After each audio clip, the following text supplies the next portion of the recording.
As the poor join protests, Venezuela may be hitting a turning point.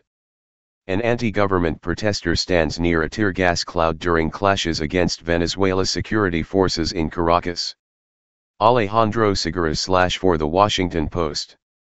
By Mariana Zuniga and Nick Maroff, April 29 at 4:41 p.m.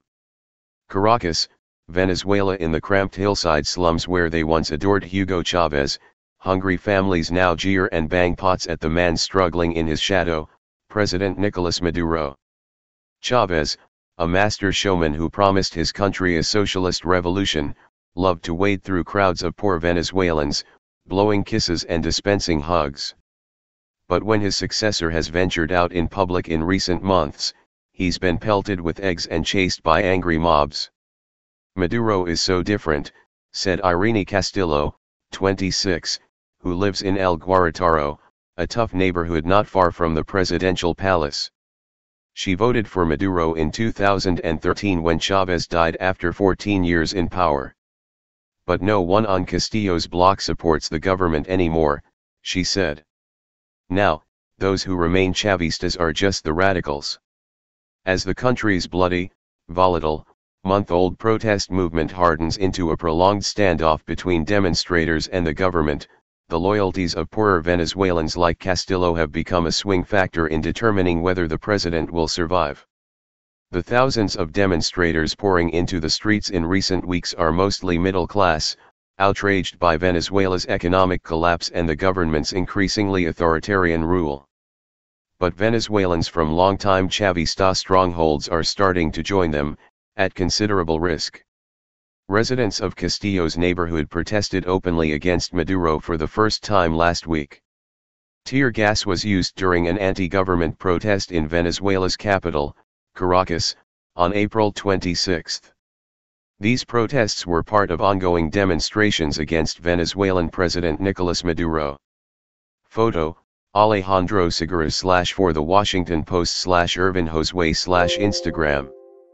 Pro-government bloc captains in neighborhoods like El Guarataro have responded by threatening to deny food rations to those who march with the opposition or fail to join pro-Maduro rallies. Militia groups armed by the government and known as collectivos are deployed to intimidate would-be defectors and are suspected in the deaths of several protesters.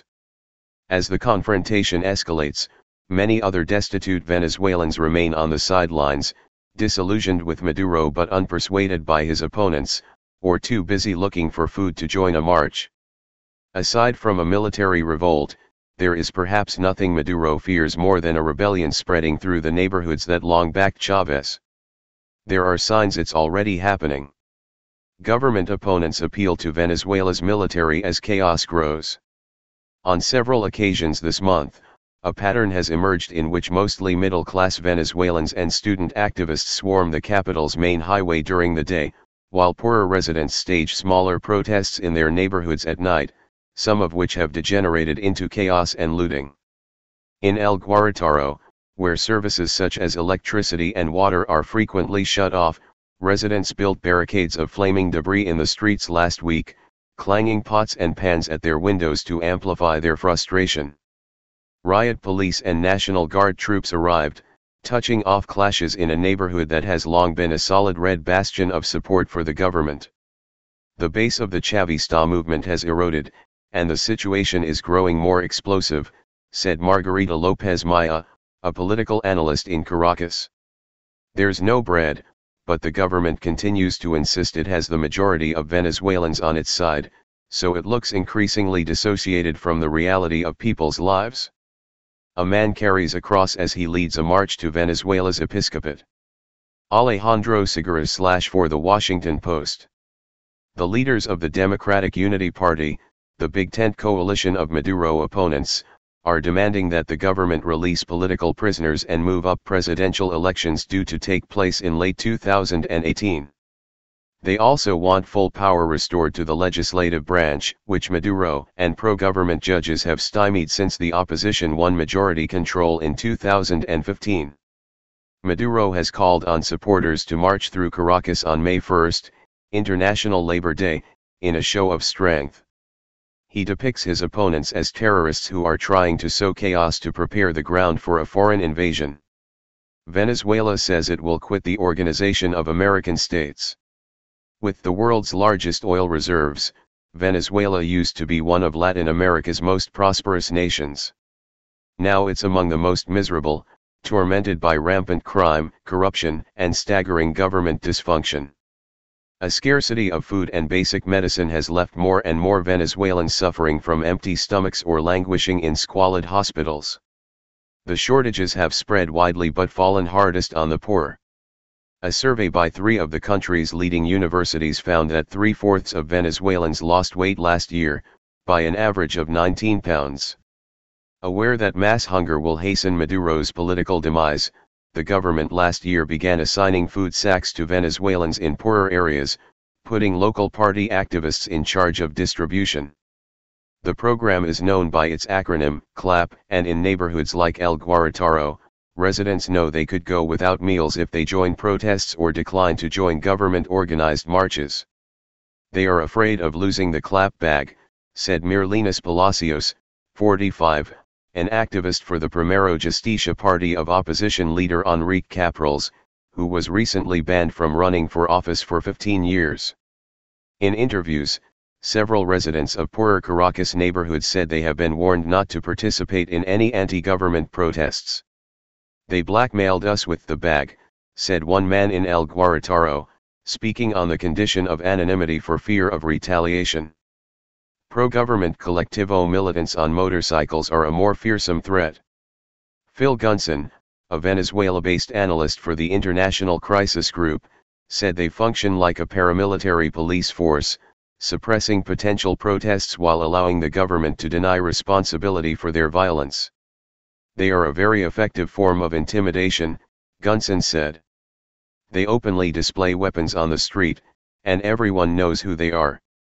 So if you're an opposition activist, it's very risky to dissent in the barrios. The government is losing the hearts and minds of Venezuela's poor, said Gunson, so its control is largely through force and the threat to deny government welfare benefits, including food. The poorer neighborhoods are still widely referred to as Chavista neighborhoods, but the label no longer applies, said Luis Vicente Leon, director of the Datanalysis polling firm, whose recent survey found that 88% of Venezuelans are unhappy with the government. The Venezuelans living in those neighborhoods want change, too, Leon said. But they don't have time to go to marches, and they have no leadership. Even as they sour on Maduro, he added, they feel the middle-class opposition movement is not their natural ally.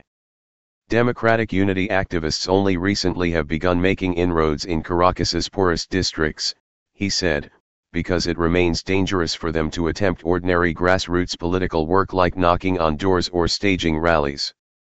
But Leon said there are clearly more poor Venezuelans at opposition protests now than there were in 2014, when the government last faced a major rebellion, months of clashes in which more than 40 people were killed. The political violence this month has left 29 dead, including Venezuelans apparently slain during looting. Maduro still has Venezuela's military, its oil revenue and its state-run media, even as the poor have started to tune out the propaganda. But the biggest obstacle the opposition faces in appealing to the poor may be the perception that the street protests won't make a difference. We're almost reaching a month of protests, and it's done nothing, said Xavier Hernandez, 23, a motorcycle taxi driver who lives in El Guarataro. I'm not going to risk my life for it. Maraf reported from Bogota, Colombia. Hey Charlotte County, this is Charlotte County COPWATCH, and I wanted to explain what fair use is. You can use pieces of news articles if you're doing it for news reporting, you have commentary, and you're doing it for education purposes. So that's what fair use is, as you can see right here.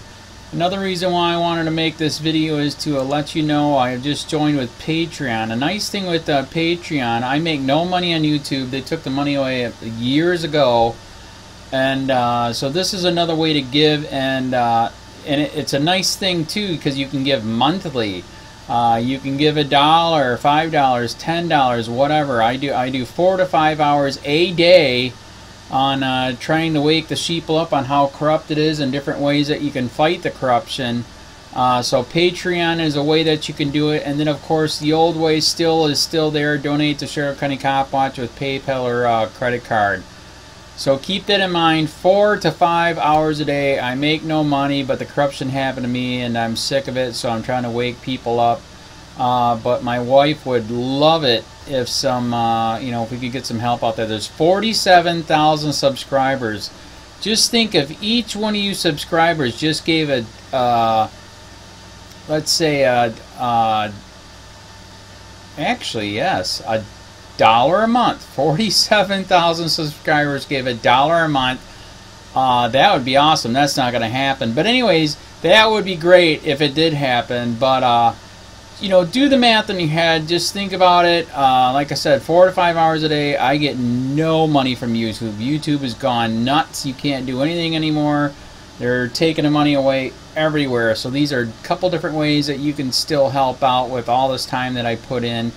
And as you know, I'm in a special situation where, at least I can do it, 4 to 5 hours a day.